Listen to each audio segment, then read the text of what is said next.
Bonjour à tous, nous allons étudier le Ilchot Echim B'Chachamim, Perek Chamishi, donc le cinquième chapitre des lois de tout ce qui est promis, tout ce qui est l'évaluation qu'on aurait promis au Beth Amikdash. On a dit Shidei Chudato Al Chalev, celui qui sanctifie son champ, Mitzvah Levzetahu, et Mitzvah que lui-même, celui qui a sanctifié, doit le racheter en premier. Shadon Kodem, parce que le propriétaire est le premier. Une ratsa, s'il n'a pas voulu, avec on ne le force pas.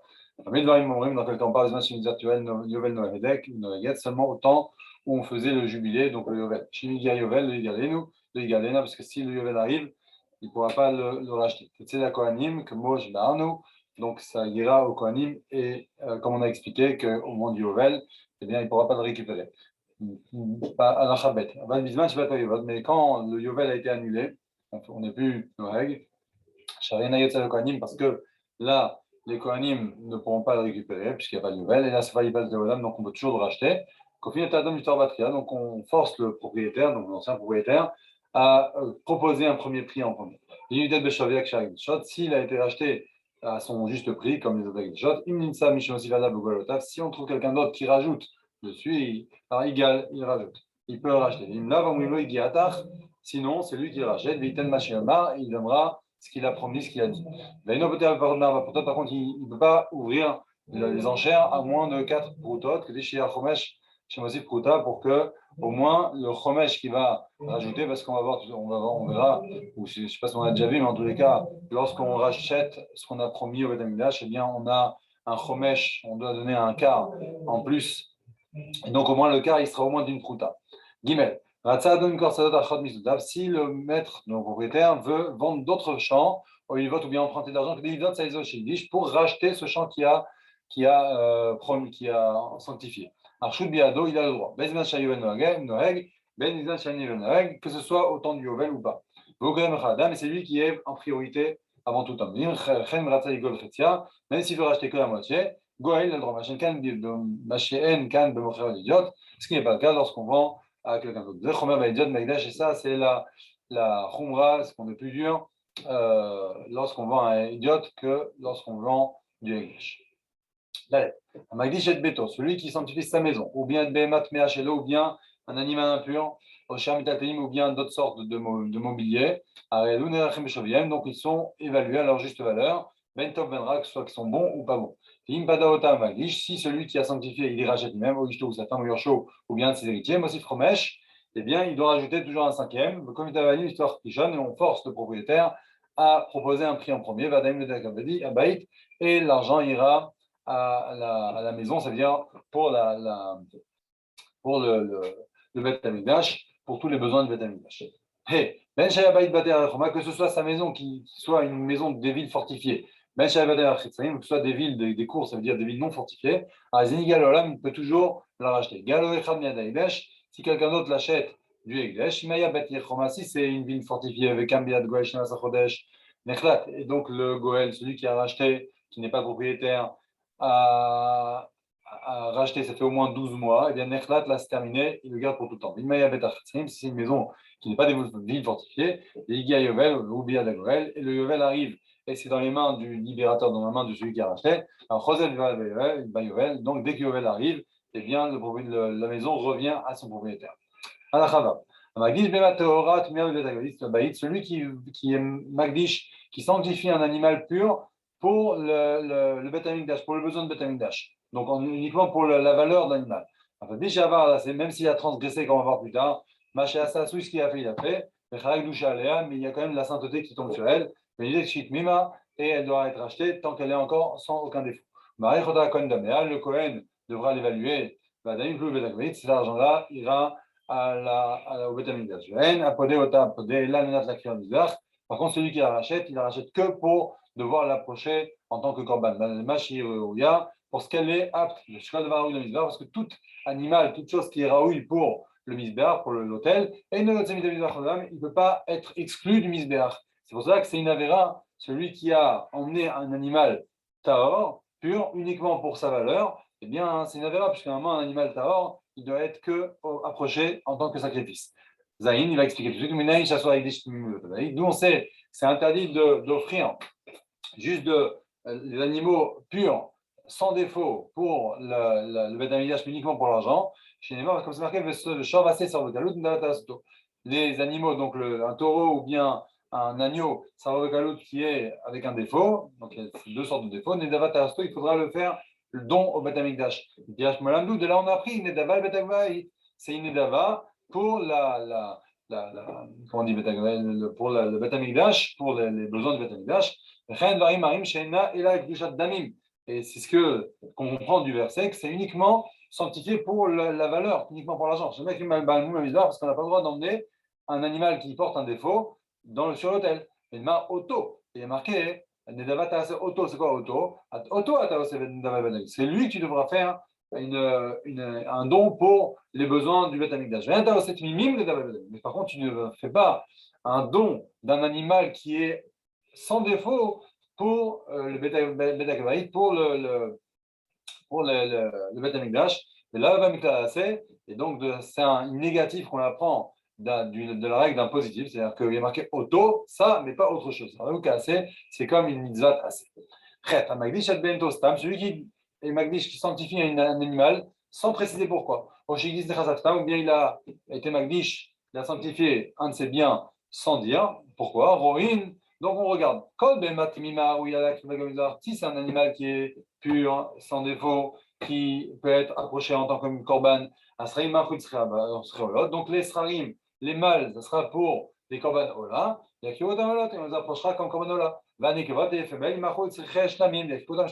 Il devrait être vendu pour celui qui a besoin d'un shlamim, et on approchera qu'en tant que shlamim vadamim, et l'argent, il peut mettre avec ce sera pour le Bet Amikdash. C'est Stam avec des shot Bet Amikdash, puisqu'en général, Stam avec celui qui ne précise pas, c'est pour le Bet Amikdash, c'est pour le Bet Amikdash. C'est ça qui est marqué, Veim Behema, c'est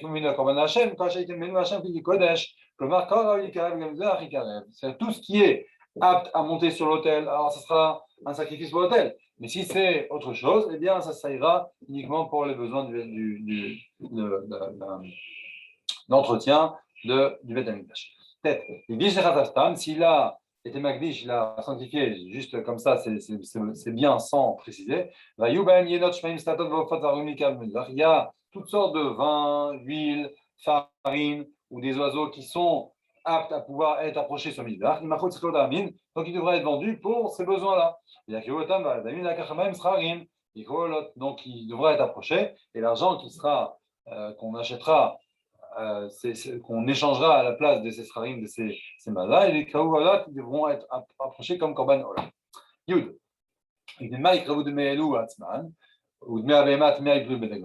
Pourquoi ces choses-là devront être approchées en tant que pour l'argent? Par contre, l'argent de l'animal qui est tamim, qui est sans défaut, il devra aller pour l'entretien du Beth Amikdash.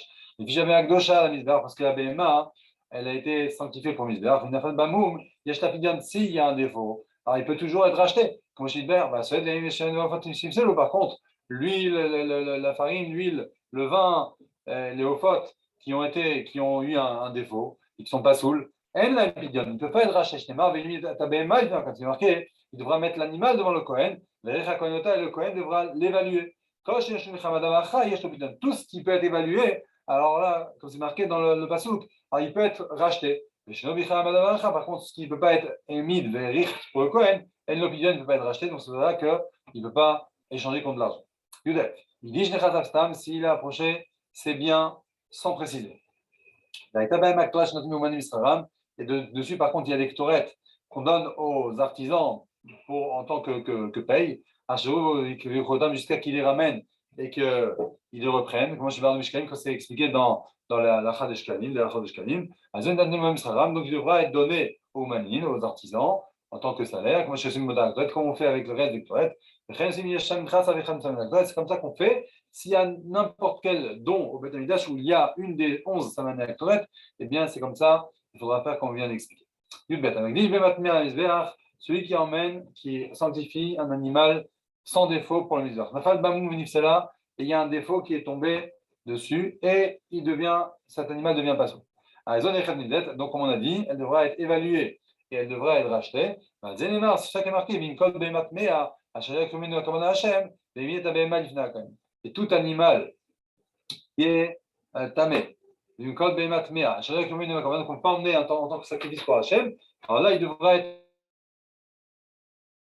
mis devant le Kohen, et il devra emmener à sa place par de l'argent, un korban, c'est cet animal. Tout celui qui offre donc au Beth Amikdash un animal qui soit encore vivant, ben temea ben Torah, que ce soit impur ou pur, ben que ce soit pour l'entretien du Beth Amikdash, ou bien que ce soit pour le misbeach, pour l'offrir en tant que sacrifice, mais il y a eu un défaut dessus, ou bien un animal sans défaut, qui aurait pu être emmené comme korban, mais il a dit, comme on avait dit plus haut, mais il a dit que c'était pour l'argent, pour uniquement la valeur de l'argent. Donc il a besoin d'être amada, d'être évalué, etc. Si l'animal est mort avant d'être évalué, on ne peut pas le racheter, on ne peut pas échanger contre de l'argent, seulement il devrait être enterré. Mais si par contre, il a offert un animal qui est déjà égorgé, déjà chachout, ou bien qui est déjà mort avant d'être offert, alors là, elle devrait être rachetée comme toutes sortes de vivantes. Donc elle doit être évaluée tout de suite. Alors, tant qu'elle n'est pas morte, eh bien, elle peut être toujours évaluée. Celui qui offre un animal tamim, sans défaut, uniquement pour l'argent. Donc on avait dit déjà que ce n'était pas bon de faire ça, mais en tous les cas, son gouffre, le corps de l'animal, il est déjà kadosh, ketzad, comment c'est possible, il dit comme ça. Celui qui dit l'argent de cet animal-là, ce sera hegdesh pour le mizbach, donc l'animal devrait être approché en tant que korban. Il dit si par contre il a offert un de ses membres uniquement pour la valeur d'un de ses membres, par exemple, il a dit la valeur de ce pied, de cette patte de l'animal, il ira pour le mizbeach. Un réseau, ça fait une bashta kedusha bekula ou le bashta. C'est un doute. Est-ce que la kedusha, la sainteté qu'il a mis dans le membre, elle s'étend pour tout le corps ou pas? On fait un tikarev, pour celui qui a besoin d'un korban comme ça. L'argent ira en chol, à part l'argent de ce membre-là. Par contre, si c'est un membre, qui c'est un organe vital pour cet animal-là, dans ces cas-là, c'est comme si la sainteté s'est répandue dans tout le corps. Si l'animal a un défaut qui ne peut pas être approché en tant que sacrifice, il a sanctifié un de ses membres uniquement pour l'argent, que ce soit qu'il soit vital ou pas, donc la gloucha, c'est que dans ce membre-là qui devra être la gloucha, mais il n'y a pas de, elle ne se répand pas la gloucha sur tout le corps. Comment? Donc, par exemple, il donne au misbéach la patte de cette vache ou bien le cœur de cette vache, donc la valeur du cœur, la valeur de la patte. Alors lui et le Gdesh, ils sont associés maintenant à cet animal-là. Ou bien celui qui dit la tête de ce serviteur-là, ou bien le cœur de ce chamor, de cette âne, il est Egdesh Kadosh pour Mizbach. Ou bien il a dit Roshi Egdesh Mizbach, ma tête elle est Egdesh Mizbach, et no chayav la Rosho, donc il est chayav que pour la valeur de sa tête. Et donc on voit combien, pour écouter ce membre-là, s'il était vendu, via vie, le damav, le korban, il devra emmener Bedamav, cet argent-là, en tant qu'un korban. Dans quel cas on parle de misbéach seulement si c'est Egdesh pour le misbéach pour l'hôtel. Mais si c'est pour l'entretien de la maison, du Beth Amikdash, regarde Dosh Chamorze, celui qui dit la valeur de la tête de ce Chamor, Okvedo, ou bien la valeur de son foie, eh bien Egdesh, il dit que c'est Egdesh, ou bien la tête de cet esclave, Okvedo, ou bien son foie, il est Kadosh, puisque c'est un membre vital, alors là, il est chayav de payer toute la valeur de l'animal, toute la valeur du l'espace. Parce que tout ce qui est Egdesh pour l'entretien du Beth Amikdash, eh bien, c'est une sainteté d'argent, et donc ce n'est pas juste le membre, c'est une sainteté d'argent. Dans ces cas-là, eh bien, il faut voir toute la valeur de l'animal, toute la valeur de l'espace. Dernière halakha, Yutret, Aomer Erki Alay la Misbeach, celui qui dit je prends sur moi ma valeur pour le Misbeach, mais Viber Kokorban, il emmènera avec sa valeur d'argent un sacrifice, s'il n'a pas de moyen de payer sa valeur entière, rien d'avoir Sadek, donc c'est un doute, il y donne Betsagat. Si on mesure cela par rapport à la capacité financière de la personne, il a dit Erki, puisqu'il a dit ma valeur, ou il nous donne Betsagat, ou bien on ne va pas par rapport à la capacité financière, au lieu de la misbeach d'or, puisqu'il a offert ça pour la misbeach. Il a dit Erki, Allah, il a misbeach. Ren et Magdish, c'est-à-dire que le misbeach, pareil, c'est celui qui donne son champ pour le misbeach, raisonnable, donc le champ il devrait être racheté. L'adami, mais cet argent-là, à l'échange, il y a vu ou bien il devrait être approché comme Olot, comme il emmènera des sacrifices de Ola pour les heures. Et donc il y a un doute sur la chose si on rachète vraiment à sa valeur-là, au Podimotam Beshavia, au lieu de la misbeach en English, ou bien on la rachète à sa juste valeur. Est-ce qu'on va racheter par rapport à ce qu'on va proposer ou bien à sa juste valeur, puisqu'il a proposé cela pour la misbeach. Donc, toutes ces choses-là, on va au plus martyr. Et donc, si c'est pour le misbeach, on va au plus martyr, puisque pour le misbeach, c'est en général tout ce qui est approché en tant que sacrifice. Par contre, si c'est pour en général le bêta misbeach, dans ce cas-là, on va par rapport à la valeur de ce qu'il a approché. Ça ne s'étend pas sur tout le corps, comme on l'a dit dans les précédentes. Et pareil aussi, s'il avait dit Erki, sûrement on va par rapport à sa capacité financière, s'il a les moyens ou pas. Je vous souhaite Shabbat Shalom, Shabbat Tov. Désolé pour le retard de cet enregistrement. À très bientôt si Dieu veut.